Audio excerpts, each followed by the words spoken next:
Ganondopa. Wiki ewedde twafuna ekikangabwa. Omusajja Kalibutemu bwe yatta abaana 4 ab'eggwanga abato mu ngeri etiisa. N'ebikolobero ebirala bingi ebituusiddwa ku bantu bo naddala okuwambwa n'okutulugunywa, okugobaganyizibwa ku mataka, omuliro ogutategeerekeka ogwokya obutale nga mwotadde n'amasomero. Tusaba ab'obuyinza bataase abantu baffe basobole okufuna obwenkanya. Ate naffe ab'Orthodox wano mu Uganda tunyigirizibwa olw'obutali bwenkanya mu kugabana mu ngeri y'okuweereza eggwanga lyaffe lino Uganda.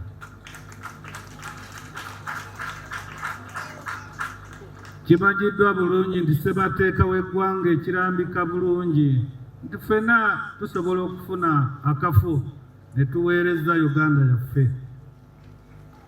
Era nnyinza okugamba Ssaabasajja nti tulina abakugu abo n'obumanyirivu bungi mu Orthodox, mu kyaki yaffe b'Orthodox bangi, naye ekyennaku tulekeddwa mabega ate tulekeddwa bweru.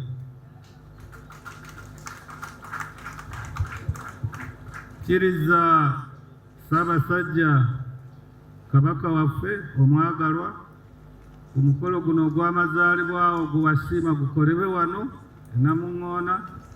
Ntume omukungu wa pulezidenti ali wano era naye abiwulira byeŋŋamba, Inginiya Ssaavwa Mukasa Joseph, atuuse ensonga eno owa pulezidenti waffe Yoweri Kaguta Museveni. Tusabira ne bannaffe abali mu bitundu ng'eky'Ebuwarabu ate era ne baganda baffe e Ukraine ne Russia bafune okuteesaganya n'okumalawo entalo.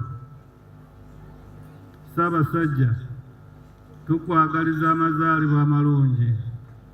Mukama akwongere obulamu, Buganda ne Uganda bikulaakulane. Ogundegunde magulu nnyondo. Kristo azuukidde.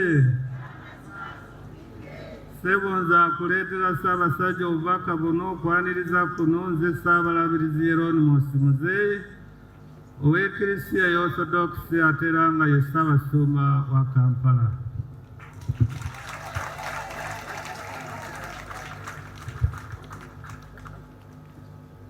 Ssebo omutiibwa Ssaabalabirizi w'e Kampala.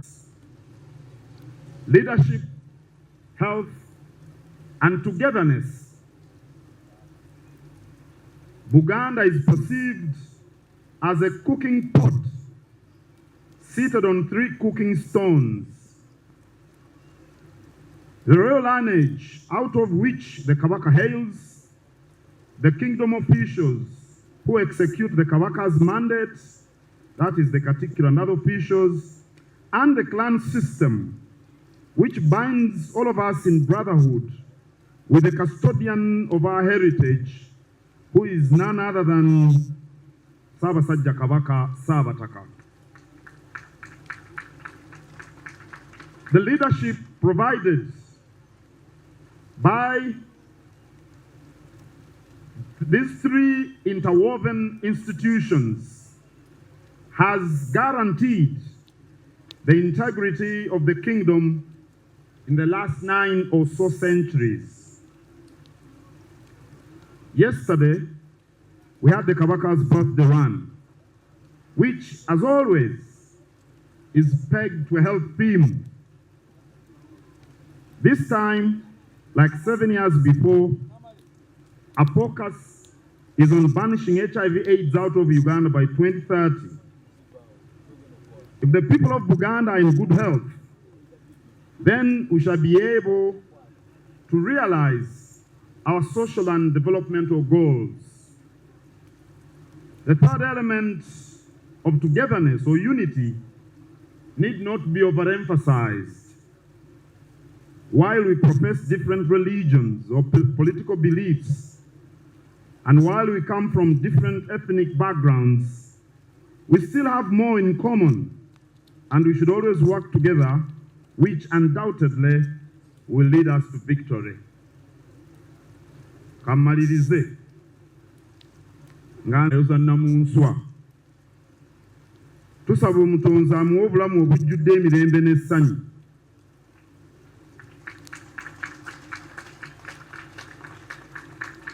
Neebaza Obuganda bwonna kubanga bwe tubukoowoola butwanukula. Ndowooza kino kankiddemu. Neebaza Obuganda bwonna kubanga bwe tubukoowoola butwanukula. Era ogwo gwe mwoyo gwa Buganda ogutafa. Nziramu okwebaza Ssaabasumba Muzeeyi n'abateesiteesi bonna abalala. Byogeddwa bingi naye ebirala tunaabyogera olulala. Leero katubeere ku by'amazaalibwa tusanyuke ng'abaana ab'endeemu. Tubuleeko omuntu gwoga nti ono simwagala olw'eddiini ye, olw'ebyobufuzi byalimu, wabulwewo akubwa emiggo oba asibwa. Ffenna tubeere bumu nga Kabaka ye kitaffe. Bulijjo tunyweze ensonga za Buganda Ssomasonga 5 tusobole okugizza ku ntikko. Neebaza nnyo amakula agaweereddwayo Ssaabasumba n'ab'olusozi Namuŋŋoona eri Ssaabasajja Kabaka.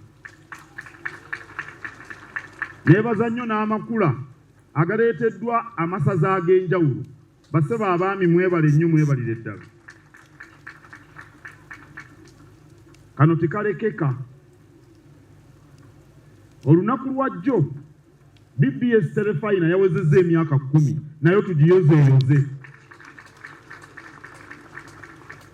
Nga 12 Apuli 2016 Ssaabasajja yayingira studio za BBS Terefayina mu Masengere n'anyiga emmanduso.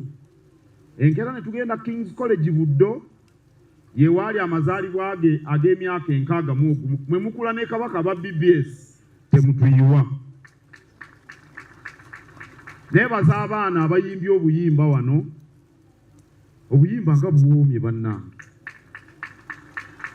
Chwa Memorial, no Kabaka Chwa Memorial College.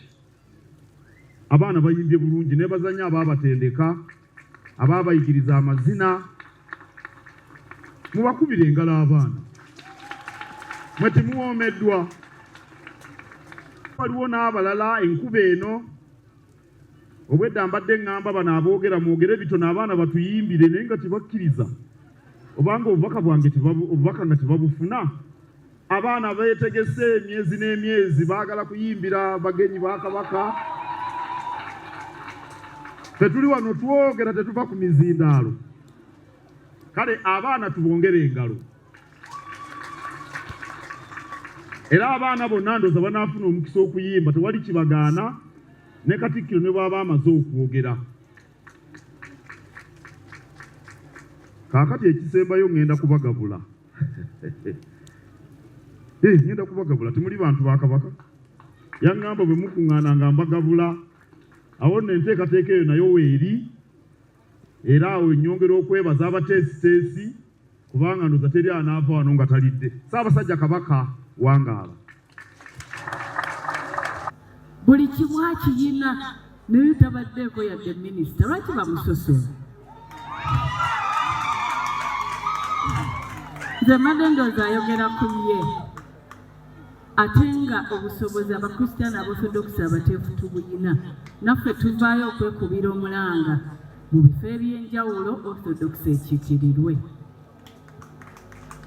Ebigenda maaso mu ggwanga tetugenda kugaana kubyogerako ku lunaku luno olukulu.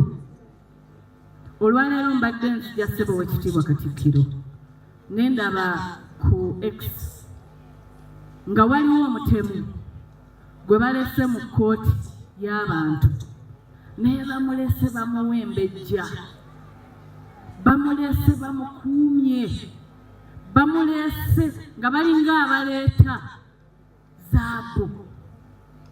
Naye abantu abatalina musango abaakwatibwa olw'ebyobufuzi bali mu makomera bavunda. Tebaweereddwa mukisa kuyimirirwa oba kweyimirirwa, tebaweereddwa mukisa kuwulizibwa, bali mu kkomera emyaka 5 wabula oli bamuleetanga abaleeta. It is really ashaming. Eggwanga lyaffe tetulikkiriza kugenda eyo gye tutaagala ligende. Nze ndi mwana wa buwala ate Omuganda. Taata waffe yatukuza atugamba tutambulire mu kkubo eggolokofu, tutambulire mu mazima, twogerenga amazima gatufuulenga ab'eddembe. Ekituufu kiri nti eggwanga lye liraga embeera mbi, naye ffenna tutudde tusirise. Ne bannaddiini abamu mutudde musirise mugamba ate maama bwe nnaayogera banampa emmotoka, bwe nnaayogera tebanwane.